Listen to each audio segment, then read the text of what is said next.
Boxing is one of the most famous contact sports in the world. In the middle of the last century, with the beginning of the era of television, boxing acquired the status of the most popular martial art in the world. In today's video, we are going to take a look at the history of boxing from the perspective of the best boxing fights, which had a huge, epic-making significance in the history of boxing. These are legendary fights that filled huge stadiums, grabbed the attention of hundreds of millions of spectators, and forever changed the history of boxing itself. If you enjoyed watching this episode on our channel, please click the thumbs up and subscribe to the world of boxing. Here, we grab a sense of nostalgia and recall the best fights in the ring, which go down in the annals of boxing history.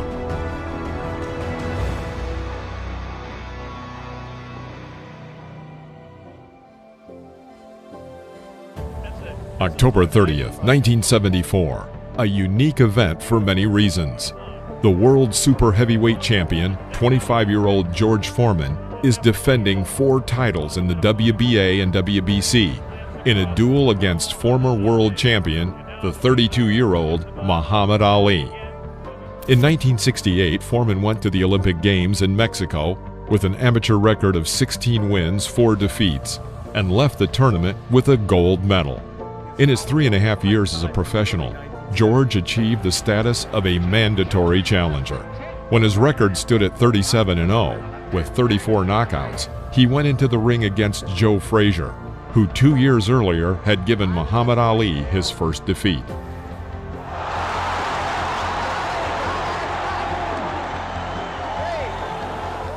Foreman literally destroyed Frazier in less than 6 minutes.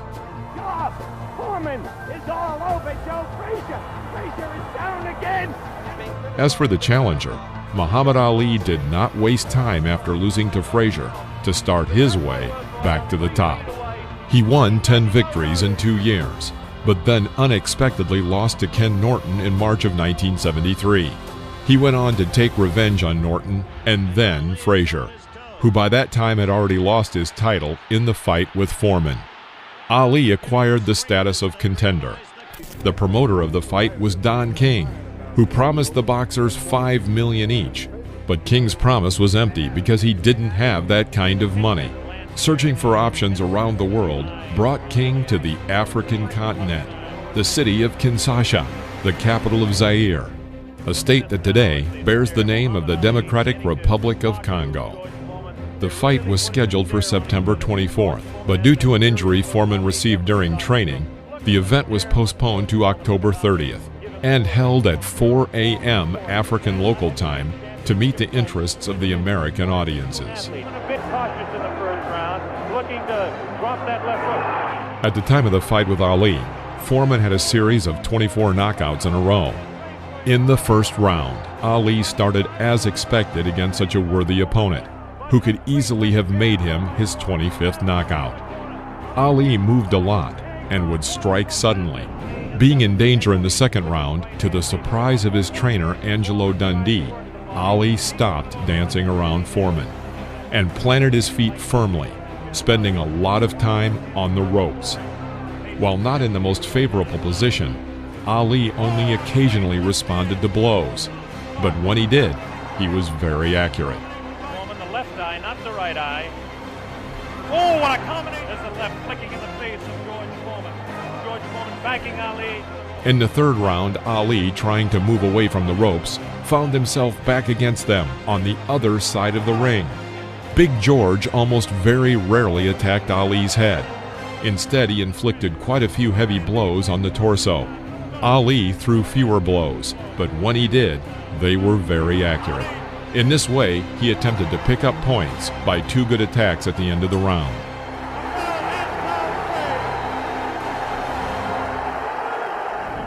After the third round, it was noted that Foreman was moving too fast and tried to end the fight quickly, which could have a negative effect. Conversely, Angelo Dundee was shouting at Ali to not stand at the ropes. Ali ignored his coach, replying, "I know what I'm doing." Ali is definitely confused and moving out. Left hand misses, goes over the shoulder right. There's the vicious left. Already by round 5, Foreman looked exhausted. But instead of taking advantage of the situation, Ali continued his famous tactic called rope-a-dope. He stood at the ropes, and by leaning on them and dodging, he nullified Foreman's attacks. At the same time, Ali behaved passively, thereby letting his opponent attack, and even when Foreman was noticeably tired, Ali continued to provoke him to attack. Ali waited for Foreman to have no strength left, and only then switched over to a counterattack.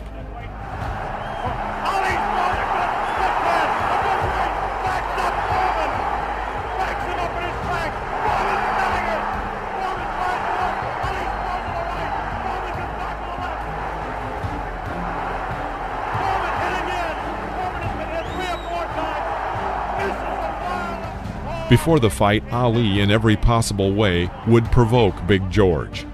Moreover, Ali managed to sway the local audience's favor against Foreman, until they were shouting for Ali to kill him during the match.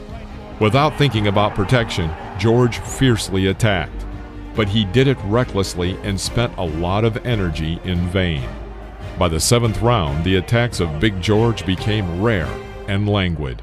The punches were slow, and even Ali's jabs seemed powerful. And before the start of the 8th round, Joe Frazier said, "Based on what I see, George will definitely not reach the end." Round 8. Ali throws a few accurate punches, but then goes back to the ropes. Foreman tries to mount an attack, but no longer has the strength. He is in the grip of a man who proclaimed himself the greatest, and then proved it in the ring.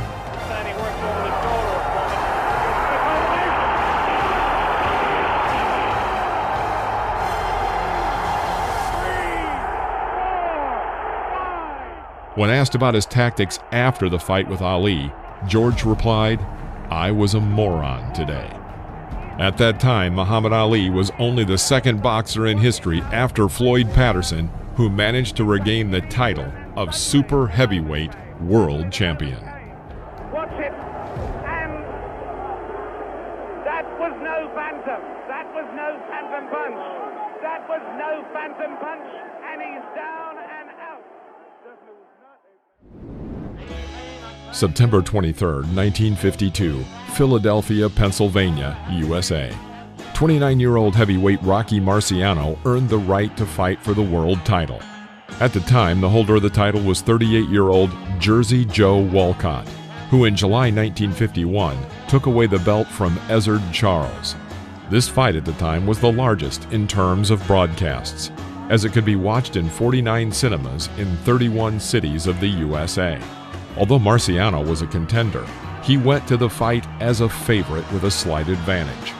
Walcott weighed in at 89.1 kilograms, with Marciano weighing 83.7 kilograms. The fight began with a clinch, but Walcott inflicted several heavy blows, and after a while the champion's exact left hook sent Marciano to the floor. For Marciano, this knockdown was the first in his career, but he quickly got up and the fight continued.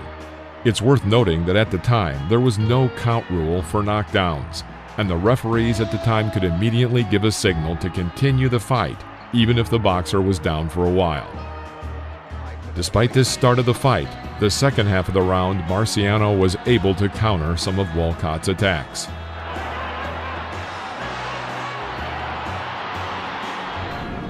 In the second round, Walcott inflicted a heavy right-handed cross, but Marciano went to a clinch to defend himself. Solid body fight. Got him to the left hook again and the right.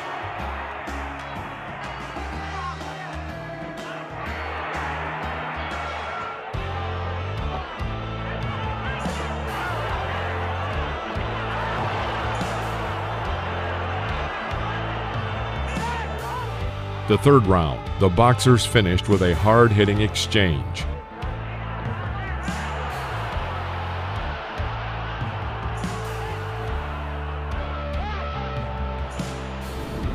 In the fourth round, Marciano managed to inflict several heavy body blows at close range, but Walcott did not leave Marciano's attack unanswered. Walcott bends his back to the rope.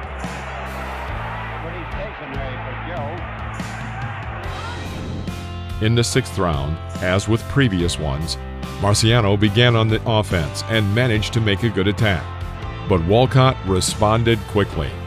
Despite the fact that he missed defending against Walcott's blows, he began to succeed in delivering precise and tough attacks, and Walcott began to show signs of fatigue. Now Joe's got him.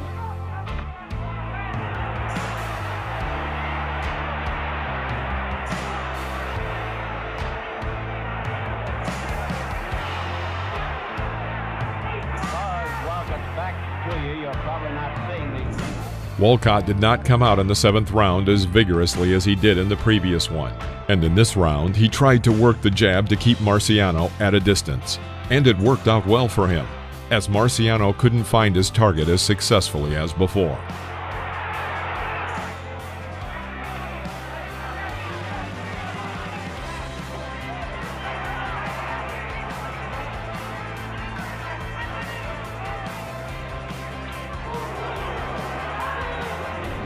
In the 9th round, Marciano managed to get close to his opponent, but despite the fatigue and a cut near Walcott's eye, he continued to respond to attacks. Despite this, Walcott managed to show a good defense.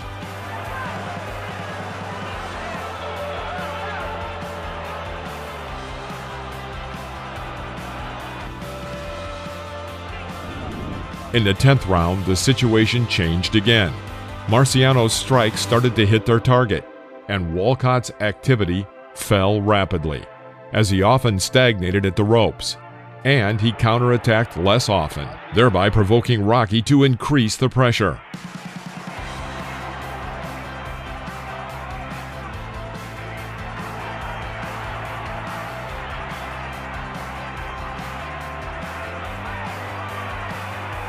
All they've got. Joe's taking it, so is Rocky. We'll have a question now.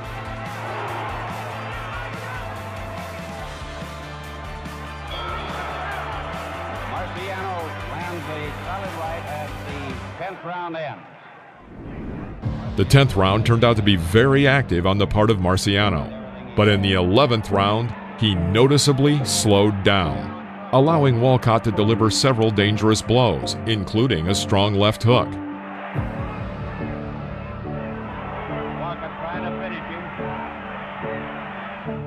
Confidently leading this round gave Jersey Joe's strength to continue. In the 12th round, although Rocky scored the first hard hit, Walcott won the round.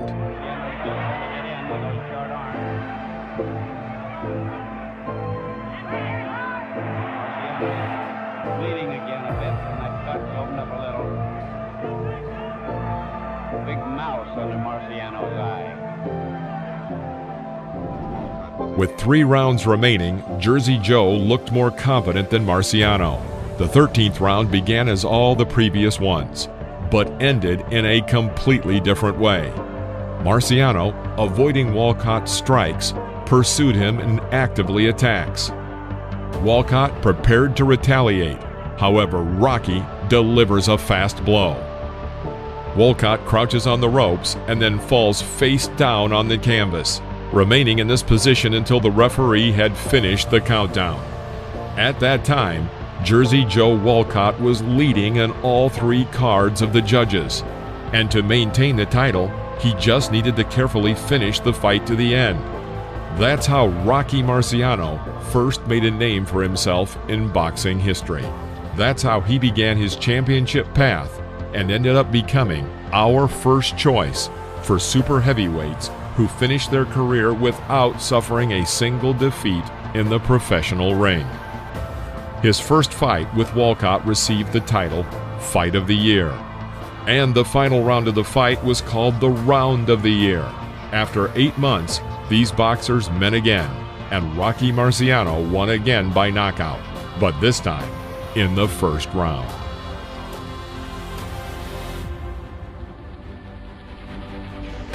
June 20th, 1980, Olympic Stadium in Montreal, Canada. 24-year-old American Sugar Ray Leonard holds his second defense of the WBC semi-middleweight world title. His rival is the 29-year-old Panamanian boxer Roberto Duran. who came into this weight category 2 years ago, and before that had fought 2 categories lower in the lightweight, where, of 13 fights for the world title, he won all 13, with 12 by knockout. At the time of this fight, Leonard had 27 victories with 18 knockouts and no defeats.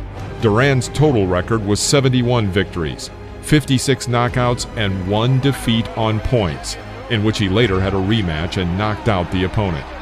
Bookmakers considered Leonard a favorite at 2-1. However, among boxing reviewers, odds were slightly different. In a poll of 30 reviewers, 13 thought that Leonard would win. 1 thought there would be a draw, and 16 people voted in favor of Duran. The Panamanian boxer received $1.5 million for this fight, and Leonard's purse ranged from $8 to $10 million. And at that time, it was the biggest royalty in boxing history. Leonard's purse had overtaken even the super heavyweights. The fight took place in Montreal for a reason. It was in this city that Leonard received his gold medal at the Olympic Games in 1976. Leonard's honorarium consisted of more than a third of the money of the Canadian Committee, which paid $3.5 million for the fight to take place at the Olympic Stadium. 46,000 spectators gathered in the arena that evening, and in the USA, the fight was broadcast on pay-per-view. It is worth noting that this fight was jointly organized by Bob Arum and Don King. Before the fight, Duran put strong psychological pressure on Leonard in numerous ways, believing that Sugar Ray was too confident. As a result, Leonard said that he would not fight in his usual style, and to the surprise of many, after the start of the fight he moved very little, standing firmly on his feet. Leonard wants to touch each other. Duran goes to the body, but he's fine. The first round went to Leonard, and in the second he continued to act in a similar vein, standing right in front of Duran. But as it turned out, Duran watched closely, anticipated Leonard's movements, and reacted using quick combinations, which shocked Leonard seriously. He's chasing him to the rope. Duran, 2 shots, 3. There you go. What? Watch. Left hook got him in trouble. Now watch his legs. Leonard's legs buckled. He could not control himself. Leonard had never been in such a dangerous position against such an aggressive rival, and a completely different Sugar Ray came out in the third round. He did not think about the attack, but mainly about the defense, and Duran pressed him effortlessly to the ropes and started delivering hard blows. Why would they want Leonard to take him inside? Leonard in trouble again. Hit. Now this is stupid of Leonard to get. There he's got him again. Duran, Leonard. Sugar Ray did not want to allow Duran to be the master of the ring. He tried to press him back to the center, but even then, the Panamanian was more accurate and dangerous. Round 4. Before the fight, everyone was waiting for Leonard to counterattack Duran. But at this moment, Roberto caught Sugar Ray and threw him to the ropes. Watch Duran's right hand land flush on the chin, and watch the way that Sugar Ray has to back up into the ropes to avoid. And I said that he didn't have a real sweat. He's got one now, as he punched himself out. Duran will never punch himself out. Oh, look at Duran with that right hand, and look at Leonard answer it back. At the end of the round, Leonard explodes, completing the attack with a hard left hook. Duran won his third round in a row, but Leonard had not given up.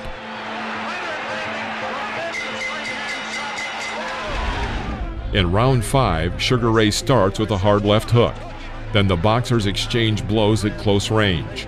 And at the end of the round, Leonard explodes again, but much more effectively than in the previous 3 minutes. Leonard tries a well-known strategy element that can be useful in this fight, finishing the round strong and thereby influencing the judges to vote in his favor.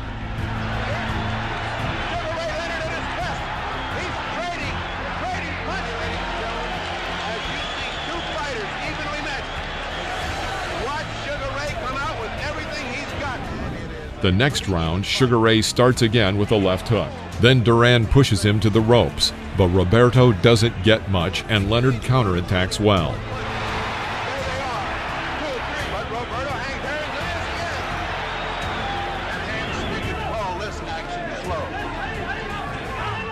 In rounds 7 and 8, the pace slowed slightly. The boxers both exchanged successful attacks. The most dangerous moment was at the end of round 8, when Duran caught Leonard with a hard right cross. Watch Duran's right hand as it lands. There's a left. Look at that right hand flush and back comes. He has been in the trenches with him. In round 9, Leonard threw very few blows, with Duran controlling, although in the end Sugar Ray tries to attack once more. However, Duran's blows during the exchange looked much stronger.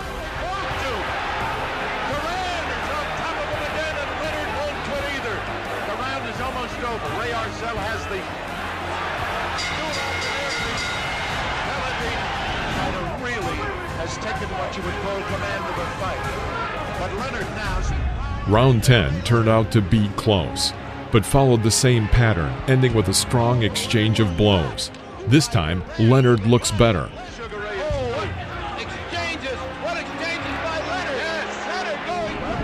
In the next 3 minutes, the exchange of blows continues as before.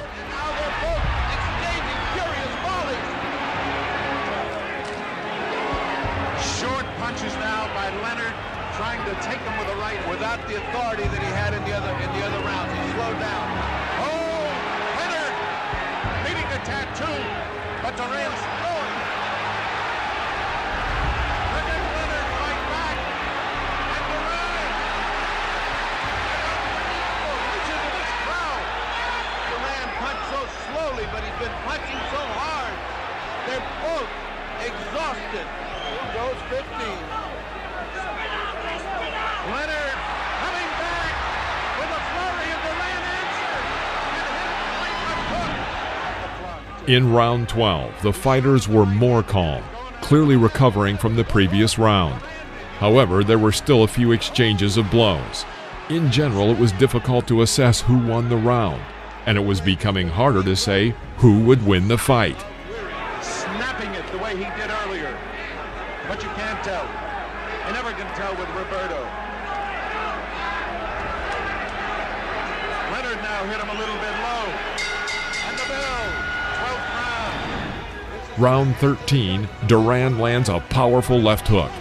A little later, Leonard tries to answer, but is struck again by another blow. One like that. A left hook. Should have hurt. Oh, right hand. The boxers exchange right crosses, after which Leonard pushes Duran to the ropes, but Duran pushes back with a series of punches.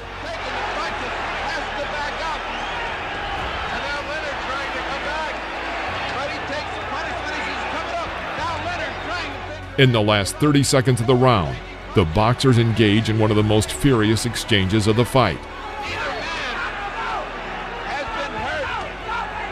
Right now, Sugar Ray has landed devastating body blows, but Duran is still in front of him. Duran punching away. Leonard taking everything. They're yelling, move away, Leonard, but he won't. He will. Oh, he's been hurt. A left hook, but he comes back. Hurt Duran. Duran is hurt. Duran is hurt. When Sugar Ray returned to his corner between the 13th and 14th rounds, it was hard to imagine the thoughts that were running through his head. Many years later, he recalled precisely these seconds of the fight, stating, "I asked myself, do I want to continue? I will go out and finish the fight." With the bell, Leonard threw himself at Duran, and a little later carried out a spectacular attack. But Duran still did not back off and delivered more hard blows in this round than Leonard. Leonard, now they're back toe-to-toe. Uh-oh. And he hurt. Leonard seems to sense that he needs this to keep it. At the end of the round, Leonard was noted for his effective attack, but in retrospect, it was clear that Duran performed better. There he goes. He winds it up once, he winds it up twice, and lets it fly. In his final round, Roberto Duran came out confident that he would be victorious. Leonard took advantage of some opportunities, but this was not enough. He lost the fight on the scorecard of the judges. To reduce the fight to a draw, which would have allowed him to retain the title, he needed at least one knockdown. After 12 rounds, the fight was a draw, but it was won by Duran in the 13th and 14th rounds. The result of the fight was the victory of Roberto Duran by unanimous decision of the judges. On one card, Duran's advantage was 2 points. On the other two, it was just 1 point. Sugar Ray Leonard suffered his first defeat in the professional ring. And although by the end of his career he would lose twice more, this loss was the only one during the peak of Leonard's career. 33 years after this fight, Leonard admitted, "Of all my rivals, Duran was at a different level, and from the very first day of preparation for the fight, I understood that I hadn't had such a confrontation yet, and I must admit, he frightened me. He knew what and how to say to get under my skin. No one even had a clue how it affected me as I hit it." Leonard 144, Duran 145, le nouveau champion du monde.